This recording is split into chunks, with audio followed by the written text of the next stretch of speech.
আমি তোমাকে সহ্য করতে পারছি না, একদম দেখতেই পারছি না। তুমি চলে যাও এখান থেকে। এত হিংসা আমার উপর, এত আক্রোশ। কোনোদিন আমার সুখ পেলে নিতে পারো না তুমি। আমার জীবনটা তুমি শেষ করে দিচ্ছ, তছনছ করে দিচ্ছ। তোমাকে একটা কথা বলি, যে জীবন তুমি ছেড়ে এসছো না, ওখানে ওটা শেষ হয়ে গেছে। দেবজিৎ আমার স্বামী, আমি তার সাথে আমৃত্যু থাকবো। যতদিন না মরছি ততদিন একসাথে থাকবো, এটা মনে রেখো তুমি। তুমি যেটা হারিয়েছো সেটা আবার পুনরুদ্ধার করবে, এটা স্বপ্নেও ভেবো না। যা যাও, লোভী মেয়ে মানুষ কোথাকার।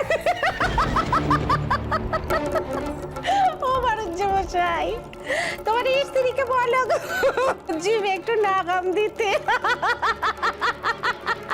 কি কথা কানে কইছে দেখো। চিরকাল সকলকে দুর্বল ভাবলে চলবে? হ্যাঁ, খুব তো ভেবেছিলে রাধারানী কোনোদিনও ঘরের কেচ্ছা বাইরে নিয়ে যাবে না। দেখলে তো, সেই রাধারানী কিনা তোমার ঘরের কেচ্ছা ঘরের বাইরে নিয়ে গেল। দেখো বাড়ুজ্জি মশাই, এই রাধারানী সব কিছু সহ্য করতে পারে, কিন্তু অপমান সহ্য করতে পারেনি। হ্যাঁ,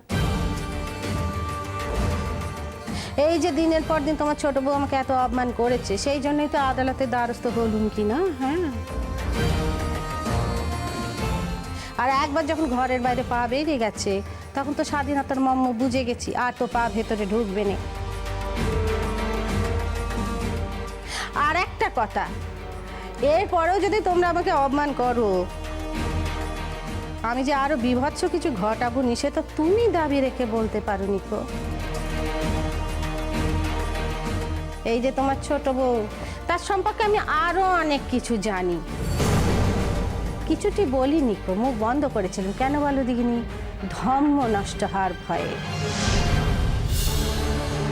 ওর বাবা, আমার কাকা বাবা আমায় বড় ভালোবাসতেন কি না, তার নয়নের মনি ছিল আমি। তার সম্মান নষ্ট হবে, আমার ধর্ম নষ্ট হবে, সেই জন্য বলিনি কো।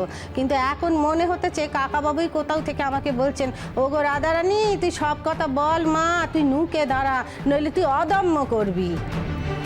কি বলার কথা হচ্ছে এখানে? আর কি বলা বাকি আছে? আরে দাঁড়াও দাঁড়াও, একদিনেই সব কথা শুনবে নাকি? তাহলে তো বদ হজম হয়ে যাবে গো মারুজ্জি মশাই। এই যে একখানি রেগে গেছো, বউয়ের ওপরে এমন ধারা গজ গজ করছো, মানে লেগেছে কি না? হ্যাঁ, তুমি এত বড় বংশের ছেলে, এত নেকাপড়া করেছো,